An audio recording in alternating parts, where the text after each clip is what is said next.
Orta Asya'da yaşamış, Türk kültüründe gelişen bir medeniyet. Özellikle Çin, Moğolistan, Kazakistan, Türkmenistan, bu geniş Asya toprağında yaşamış olan Türkler ve onlarla beraber yaşamış diğer halklara ait mezar taşları bulunmakta.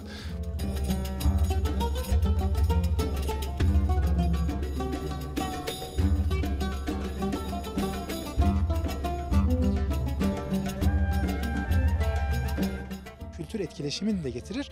O günden bugüne Orta Asya'dan gelen birçok özellik, kültür özellikleri Erzurum'da yaşamış. Asırlar boyunca yaşamış. Erzurum, İpek yolunun getirdiği bu canlılıkla bu kültürünü yaşatmayı da bilmiş.